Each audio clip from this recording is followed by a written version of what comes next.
प्रणिती शिंदे यांनी घेतली महादेव कोगनोरेंची भेट. महादेव कोगनोरेंच्या भूमिकेकडे लक्ष. सोलापुरात सामाजिक कार्यातून येणारी विधानसभा लढविण्यास इच्छुक असलेले महादेव कोगनोरे यांची काँग्रेस महाविकास आघाडीच्या उमेदवार प्रणिती शिंदे यांनी त्यांच्या निवासस्थानी जाऊन भेट घेतली. यावेळी काँग्रेस प्रवक्ते प्राध्यापक अशोक निंबर्गी उपस्थित होते.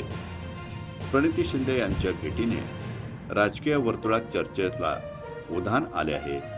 कोगनोरे परिवाराने आमदार प्रणिती शिंदे यांचे स्वागत केले.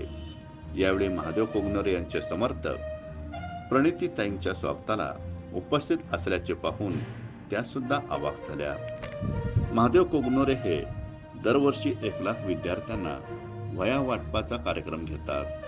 दक्षिण सोलापूर तालुक्यातील दलितग्रस्तांच्या मदतीला ते कायम धावून जातात. त्या लोकांचे तारणहार अशी ओळख त्यांची झाली आहे.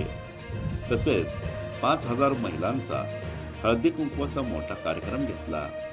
याचबरोबर हजारो शेतकऱ्यांचा शेतकरी मेळावा घेतला. स्वतःच्या मुलाचा वाढदिवस थाटात साजरा करण्याऐवजी अनाथ आश्रमातील विद्यार्थ्यांसोबत हा वाढदिवस साजरा करून समाजासमोर त्यांनी आदर्श निर्माण केला आहे. आमदार प्रणिती शिंदे यांनी महादेव कोगनोरे यांच्या सामाजिक कार्याचे कौतुक करताना अशी व्यक्ती निश्चितच राजकारणात यावी असे बोलून दाखवले. महादेव कोगनोरे हे लिंगायत समाजातील सामाजिक कार्यकर्ते आहेत. एकूणच त्यांचे सामाजिक कार्य पाहता ते दक्षिण सोलापूर विधानसभा मतदारसंघातून लढविणार असल्याने महादेव कोगनोरे तटस्थ राहणार की प्रणिती शिंदेना हात देणार हे महत्त्वाचे.